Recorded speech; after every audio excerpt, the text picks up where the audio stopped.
Badan Pusat Statistik BPS Bali mencatat ekonomi Bali pada triwulan keempat 2023 jika dibandingkan dengan triwulan keempat 2022 tercatat tumbuh 5,86%. Pemulihan ekonomi Bali terus bergerak hampir menyamai kondisi ekonomi seperti sebelum masa pandemi COVID-19.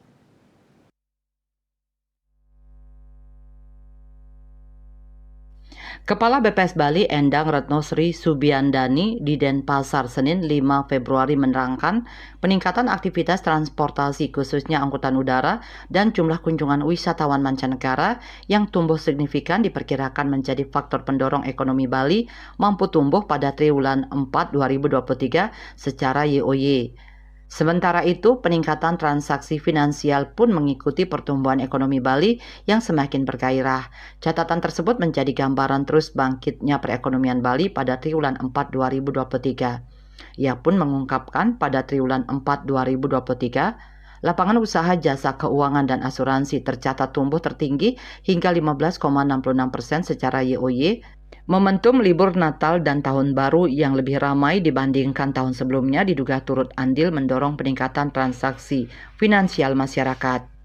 Kecenderungan tersebut tercermin dalam beberapa catatan transaksi berdasarkan data output oleh Bank Umum. Pada laporan yang dihimpun, Bank Indonesia mengalami peningkatan pada komponen output sebesar 22,31%. Perhitungan komponen VISIM tercatat naik 22,22%, sedangkan komponen pendapatan sekunder dilaporkan meningkat sebesar 96,71%. Lapangan usaha penyediaan akomodasi dan makan minum pada triwulan 4 2023 tercatat tumbuh hingga 13,87% secara YoY. Jumlah kunjungan wisatawan mancanegara pada triwulan 4 2023 tercatat 1.346.241 kunjungan, meningkat signifikan dibandingkan triwulan 4 2022 sebesar 969.918 kunjungan.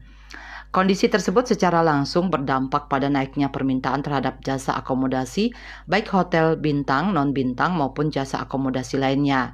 Data BPS Bali memuat bila dilihat dari penciptaan sumber pertumbuhan ekonomi Bali pada triwulan 4 2023 YoY, ekonomi Bali yang tumbuh sebesar 5,86% bersumber dari kategori lapangan usaha penyediaan akomodasi dan makan minum dengan sumbangan sebesar 2,34%, kemudian disusul oleh pertanian, kehutanan, dan perikanan sebesar 0,80%.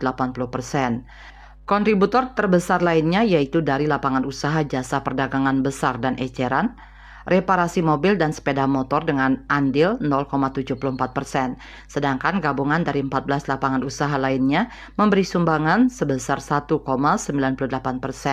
Bisnis Bali melaporkan.